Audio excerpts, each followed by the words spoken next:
Hi everybody, welcome to the Top 2 Inches of Sport podcast with me, Anthony Sheriff.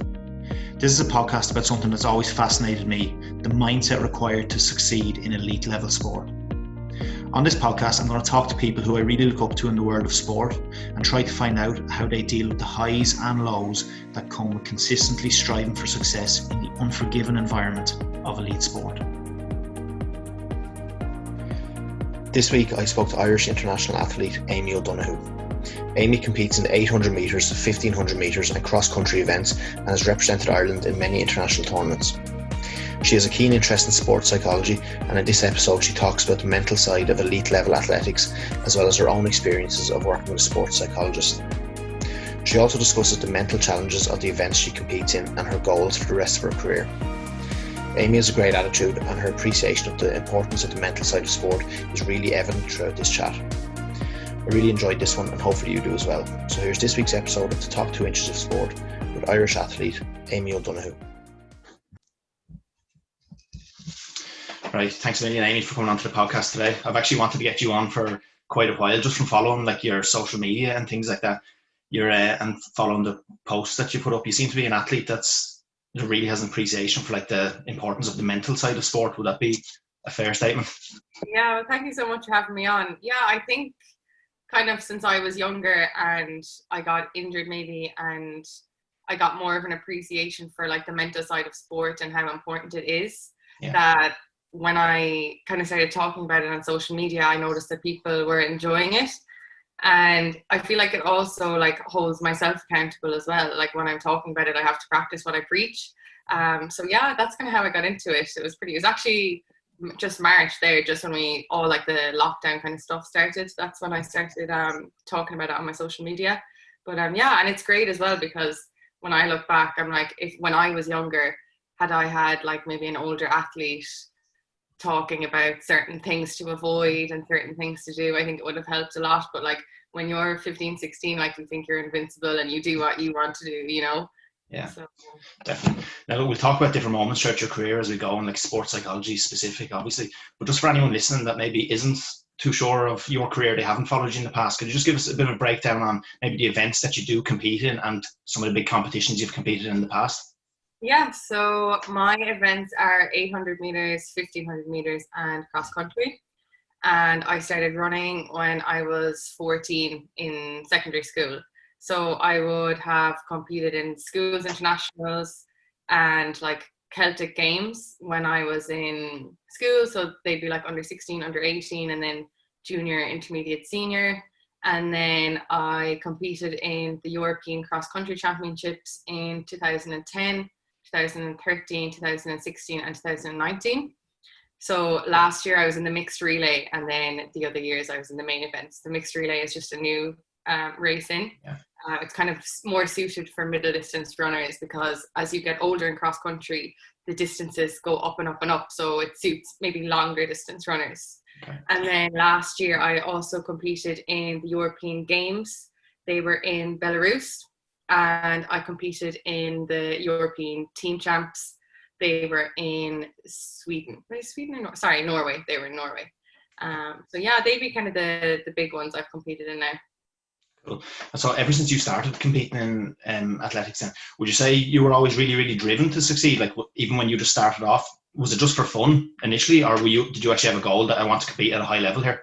So I was actually initially an Irish dancer, and I competed at the highest level in Irish dancing. Right. So I think I had that drive. Yeah. And then when I started athletics, the first day, it was a school's race that I went to, and it was literally just to take the day off school. So it was for fun. And then I won the race, so I was like, oh, actually, I like this. So then the minute I started training, it was serious. And yeah, but I think that the mentality that I had, it came from Irish dancing. And it's funny because it's quite common for Irish dancers to change to running as they get older. Mm-hmm. Yeah, so I think we have that kind of drive mentality anyway, and then it just runs over into running. Would you have had any like athletics inspirations? Well, my cousin Frank O'Mara, he went to the Olympics 3 times and he won the world indoors twice. And so yeah, I guess it was in the family. And his sister Anne ended up being my first coach. Oh, So right. yeah, I was in the genes. It just took a while to come through. Cool. And then in terms of when you actually knew that you were good enough to compete on, like, an international level, is there like a specific moment you can remember where you're competing nationally, but then is there a light bulb moment where you're kind of like, well, I'm well able for this, I can actually go on to bigger things, I can compete in European championships? Yeah, I think the first year that I was a junior, when I was 16, I went to the European Cross Country Championships, and even though, so like I had 3 more years left at that age group, and I still made the Irish team to go to that championship. Yeah. And I think that was the first time where I was like, okay, like now I'm actually at the European stage, and I still have 3 years left in this category. So even though it was such a big shock because the standard was just insane, it was definitely a moment where I was like, but like I'm here, like, and this is the level I belong. Yeah. And it takes a few years to kind of be like, okay, now I want to compete. Like first it's like I just want to make the team, but as Yeah. you get older and older, it's like, okay, well now I'm just making the teams. Now I want to be competitive in these races. Yeah. Cool. So at what stage then would you have first been introduced to sports psychology, or like sports psychologists? At what stage would that have come into your life? So I had like a pretty smooth sailing path in running until 2011. And from 2011 to 2014, I was just riddled with injuries. And it was kind of, then I started to like notice that I was doubting myself in competitions just because I had so many setbacks and I wasn't at the level that I had previously been at. Yeah. So then in 2016, I love reading. I've always loved reading. I like took it upon myself to start reading about like sports psychology and those kind of motivational books. And then it wasn't until 2018 that I began to apply what I was reading into my life. And I think that's such a big thing that like until you're aware, like I can read all these books, but I actually have to go now and do it, put in the work to do it. Yeah. And then in terms of sports psychologists, I started going to Liam Cunningham. Was it maybe the end of 2018 or the start of 2019? And the reason I wanted to go to him was because I felt like it was out of all the little aspects in running, I felt like I still could really improve in that area. Like I was trying to, overcome the self-doubt and stuff, but I just thought that going to Liam would really help me and like just to put a plan in place. And I think he's absolutely brilliant. And like one thing that he said to me when I first went to him was like, the easiest hard work is physical. And I think really true. Like when I was thinking about it, like, as sports people, we'll just go out and we'll train all day. And then someone mentions, oh, well, you have to do this now with your mind to improve. And it's like, oh no, like it's such a trek to do that. So yeah, I think he's brilliant. And I think that it should be a thing where you start reading about sports psychology before you go through Yeah. I think before you get, like it should be a thing in all sport to implement sports psychology and tools to help athletes. Definitely, yeah. When you're working with Liam, could you just give us a bit of a breakdown of how you work with him, like how often you will speak to him? Because I think some people think when athletes talk to sports psychologists, they wait until they're on absolute breaking point, like they're on the brink of a breakdown before they phone him up.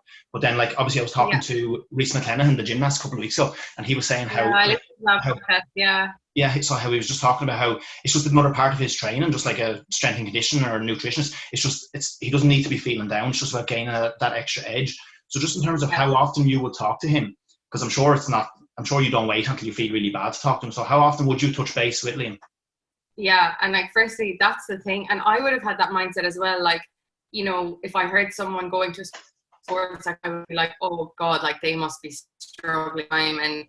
And then once you actually are like, okay, hang on, this isn't like a big thing that we need to like be all like hush hush about. Like it's literally just trying to get that extra percent. So I've only been to Liam like 2 or 3 times, and I wouldn't talk to him that much. Like I'd update him the odd time, but it's not like a thing where I talk to him constantly. We talk after big races, and if I do problem or I'm like, oh, like I'm in a bit of a rush, like I would text him and get on to him, and then he would like just put me at ease. But it's definitely not a thing where it's like we're on to each other a lot. It's like we have our chats, he gives me the work to do and he expects me to do it, and I do it. It's hard, like that's the thing, like training your mind is really hard, and it takes a lot of patience and like control.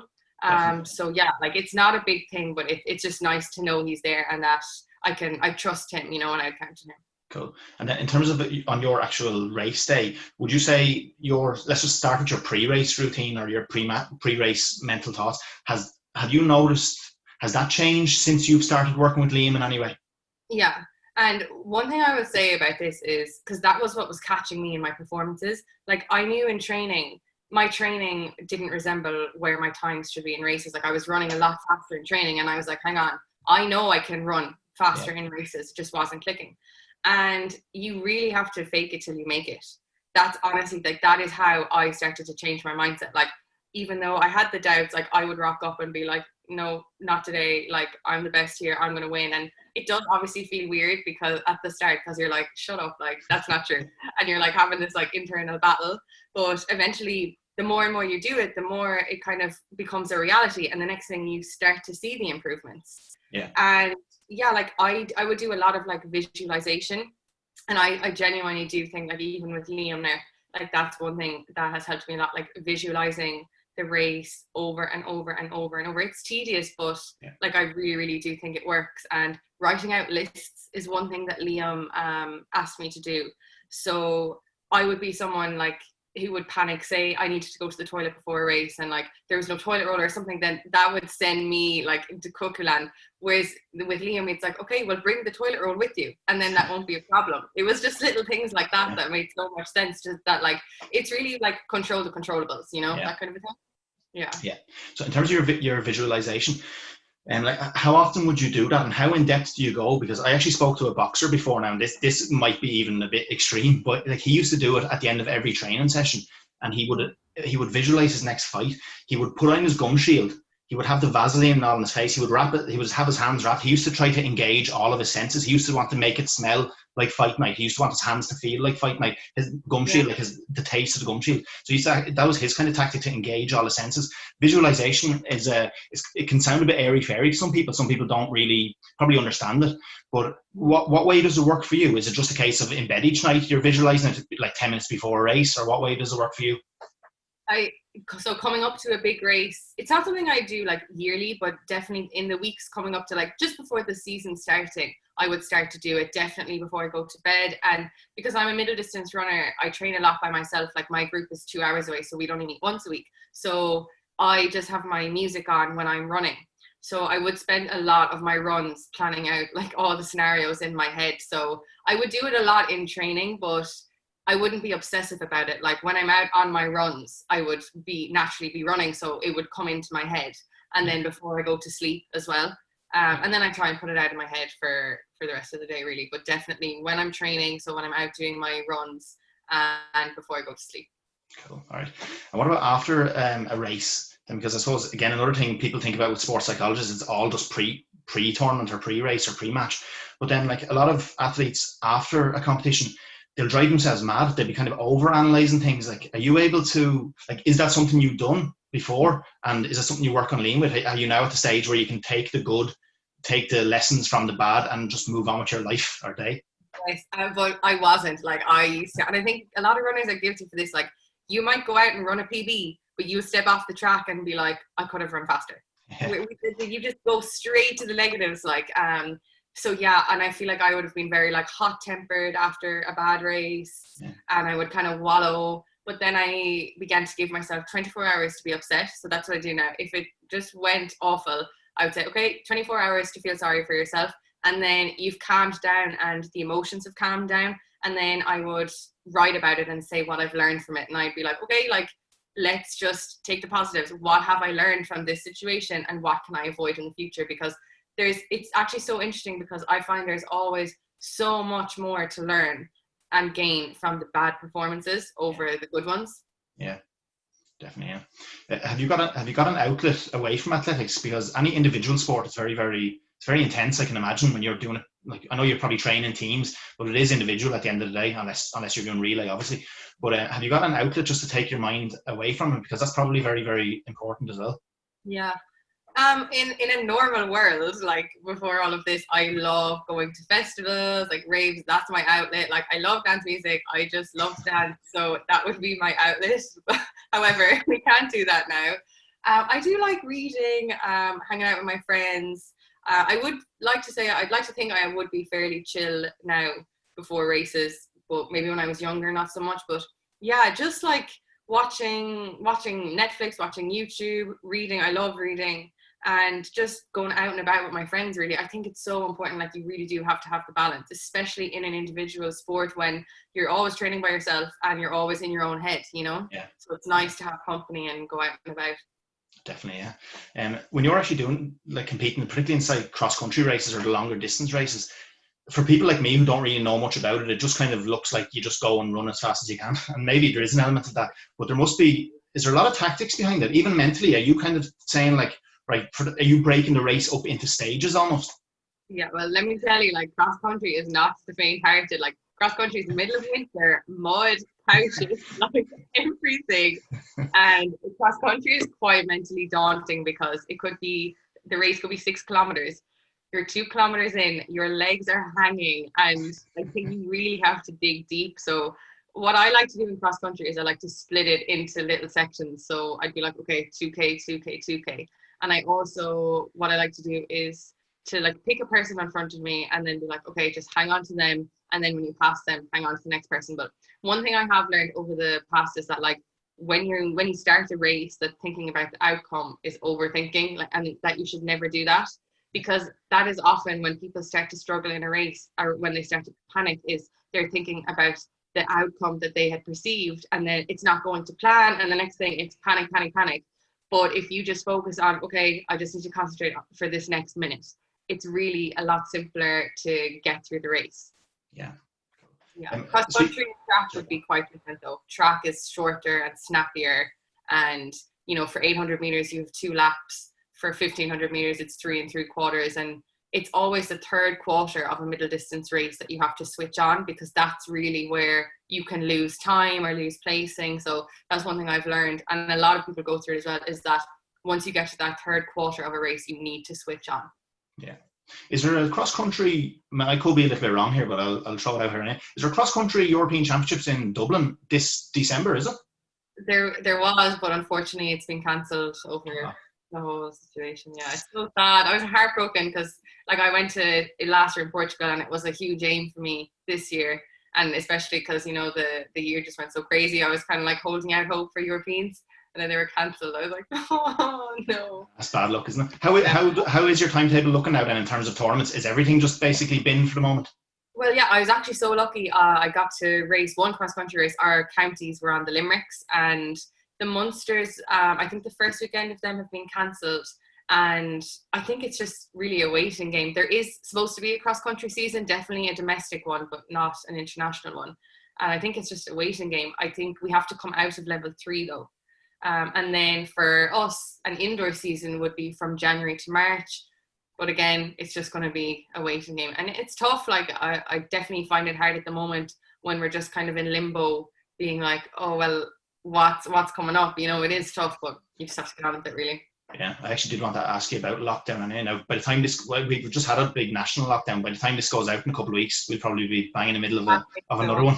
But what was your training like, or even your motivation like during lockdown? Because just looking from the outside, I could be wrong here, but an athlete, a runner, that's probably not the worst athlete to be in lockdown, because I can't imagine your training was affected dramatically, was it? We were actually really lucky, especially middle distance, because a lot of our training is just running miles, and then you might have like 2 hard sessions in a week. So I was very lucky. Like, there's a soccer pitch like 100 meters up my road, so I could still train there. I bought TRX ropes, and my gym coach tailored my gym so that I could do it at home in the house. So it was okay. Like, there was days here and there where I was like, oh my God, but for the most part. And also, like, the fact that we had the really nice weather, it was quite pleasant weather. It was sunny, and I feel like everyone was just kind of like a bit like, oh my God, this is crazy. I was pretty chilled about the whole thing. I wasn't really worried, and I think that's how I ended up having a good season towards the end, is because I was really chilled, because I know, like, for some runners, they might have gone like hell for leather in March, and then the next thing, August came and they were wrecked, Yeah. So, yeah. What would your goals be then? I know you can't really have yearly goals now because we don't know what's going on, but what would your goals be in terms of your career? So when you do eventually hang up your boots, like, what would you have hoped to achieve? I love to make the Olympics. Like, that's my main goal, and I really don't think I've touched on my potential in athletics. Like, I think that first of all, now, like, you see, you know, the likes of Kieran McGeehan, like middle distance running, they just into their late 20s 30s they peak, you know. So I do think that that little period that I had of injuries a few years ago did affect me, and it's kind of it's taken me quite a long time to get back. But I definitely want to bring my times down massively. But yeah, I mean, to make the Europeans, to make the Worlds, to make the Olympics, just to keep representing Ireland and keep bringing my times down and just keep consistent, you know. How far off Olympic times would you be now? Is there a big gap to close, or are you actually knocking on the door? There's a big gap to close, but it could be closed in one jump, if you get me. Like, you could go out in a race and take 5 seconds off your time in a 1500, and if you were having a great season, you could take another 5 seconds, and then the next thing you're at Olympic level. The thing with me is, for the last 2 years, I didn't get into races where I would be dragged around to fast times. Like last year in 2019, when I ran my PB, I won the race. Whereas when you want to run qualifying times, you need to be in races where you're in 8th and 9th and being dragged around. So that's definitely something I'm going to look into next year, if it's possible and we can travel, just to get into those races where I'm like, okay, you know, you're going to be at the back here, but this is your chance to run fast, so take it. Yeah, hopefully. And when you are finished running, have you goals kind of post athletics career? Like, would you like to stay in athletics, or do you want to just go down a completely different road? Well, I actually just love the whole sports psychology side of things. So I definitely want to look, like, I did teaching is my degree, but I definitely want to kind of venture down that path, and even something like helping younger athletes or something in the sports psychology world, because it definitely is my passion, and it's definitely something that I'm like crazy interested in, like human behavior, how the brain works, all that kind of stuff. And it's only in the last like 3 years I was like, wow, I actually really like this. So maybe something down that path. So hopefully my athletics career will go on for a bit longer. So. Yeah, but even having, if you got the qualifications in sports psychology, even having that actual athletics career behind you, it probably adds so much more weight when you actually are working with an athlete, rather than people maybe like me who are never great athletes, you know. I think having the experience, but also having the experience of going through the injuries and going through the setbacks and working back through them would help a lot in that regard. Yeah. I want to ask just about women in sport. Now, obviously, we're in 2020 now. This 20 by 20 movement that's going on is really, really good, and hopefully that's going to kind of increase the engagement in young girls. But it's just obvious that the amount of girls that drop out of sport in their teens compared to boys that drop out of sport in their teens, it's just, you can't even compare. But then you look at like some of our top athletes. Obviously, Katie Taylor probably at the forefront. You've got Cora Staunton, yourself, and other athletes like that. Do you think maybe you'll see the effects of athletes like Katie Taylor and Cora Staunton in maybe 5-10 years time, so the young girls that they've been inspiring maybe won't drop out of sport like others have in the past? Or do you reckon, is there another way that you could maybe increase participation? What would you say about that? I think that, like, with all of these new campaigns, I definitely think in a few years' time that it will show. And I think that social media is a huge way that you can like entice girls to stay in the sport. Like, I find a lot of the times when I do Q&As on my Instagram, it's young girls and they're talking about, like, you know, problems like, oh, I kind of want to drop out and so on and so forth. And I think that at that age, sometimes like they can't really relate to like grown-ups, you know, like their parents' age. So I think that bringing maybe female athletes into the schools to talk to them would give them a boost. And kind of, I think sometimes those young girls, they see athletes and they think that like they just kind of flew through life and like had no setbacks, because of course on social media you don't show the setbacks and you don't show the shit days. So I think like getting like girls in to speak to these teenagers and say like, hey, like this is the reality of it, like it's going to be hard, you're going to have some poor days, but like that's what makes it fun and that's what makes you stronger. And I think that like doing something like that would really help, like a mentorship program almost. Yeah. But I definitely think that with social media, it is really helping them a lot now, like the 20 by 20 and Her Sport and those pages. That's interesting. Have you actually have you been asked to go into to talk to any girls, whether it be a running club or even in a school in the past? I've been in a school, but it wasn't just girls, it was boys and girls. But no, not just a group of girls, but I would love to. It's definitely something that if I was ever asked to, I would, because I think it's so important, especially at that age, and especially now with social media. I feel like there's a lot more kind of pressure and stuff on them. So I think if you can keep them in it and keep the interest there at that age, it will follow through. Yeah, like I said before, I think hopefully, and I think the likes of the Katie Taylors, Cora Staunton's, people like that, Kieran McGee's, I reckon you maybe won't see that benefit just yet, but maybe 5-10 years down the line, maybe. Yeah, I agree. Right, so there's 2 questions that we finish up with anyway. So the first one is, what athlete do you admire most from a mentality point of view, and why? Can be any athlete at any era, any sport. For me, I think it's definitely Kieran McGeehan. Yeah. So when she was under 23, I think it was her under 23 career, it was pretty much like wiped out with injury problems. And Kira was like phenomenal. Obviously, she still is phenomenal, but as a young athlete, like she was medaling at Worlds as a youth and a junior. And I remember watching that, like obviously she was so inspiring to me, like going through my career. And I remember watching her go through those injury struggles, and it went on for a long time. Like, and I think just watching the determination and the grit that she had to get through all those years, get through all those setbacks, and eventually get her way back up to make top 10 in the world was just so inspiring. And it just goes to show like that, like no matter how many times she got knocked down, she was like refusing to give up, and she was like, no, like I'm going to get back here and I'm going to show them who I am. And even it was just so inspiring, even being the first Irish woman to break the 2-minute barrier this year for the 800. It like all of a sudden this barrier that was like undoable is now like in a lot of our heads being like, okay, well Kira's done it now, so it is doable. So yeah, Kira would be one of my big inspirations. That's cool. And what about if you were to go back?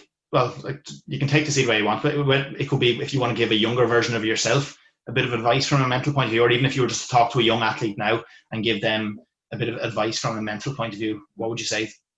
I would say, and it's not something a young athlete wants to hear, but you have to practice patience and you have to think about the future. Because when you're a teenager, you only see into the next day, you don't care about the future, and you think that missing a competition maybe is the be all and end all. I would say don't ignore an injury or any signs of an injury, and listen to your coach, and just think if you are going through a bad patch, just think about the future and think, well, what kind of an athlete do I want to be 10 years from now? And sport is, you just have to be so patient with it, because you know there is going to be bad seasons, good seasons, in between seasons, but eventually if you stick with it and you keep working hard, your breakthrough will come. It's very good. Yeah. And you're talking about like having patience, like I mean, like you touched on before with social media, I think people just see this kind of life is beautiful for everyone, don't they? But you obviously mentioned there about the likes of Kieran McGee, what she's gone through. Like people don't see what athletes go through. That we all kind of look at athletes and think, oh, they've got such a blessed life, but some of them go through absolute hell, and the mental strength that they have to show is just is incredible, isn't it? Yeah, that's it. And like, of course, we don't post like the injuries, we don't post the tough times or when you're having like a different performance. And maybe in the future it will be more normalized, so that people do see, okay, they're not like freaks that have no bad days, like they also go through the shitter as well, like, you know. But yeah, no, it takes a lot of mental strength, and but the bad days then make up for the good days, you know what I mean? Like it's always worth it when you have the really good day or when you run the PB. 100%. That was brilliant, Amy. Thanks very, very much for coming on to the podcast. I really appreciate the time. Thanks so much for having me. Cheers. Thanks. Big thanks to Amy O Donoghue for coming on this week. Amy's actually the first runner that I've had on the podcast. Now, any individual sport fascinates me really from a mental point of view.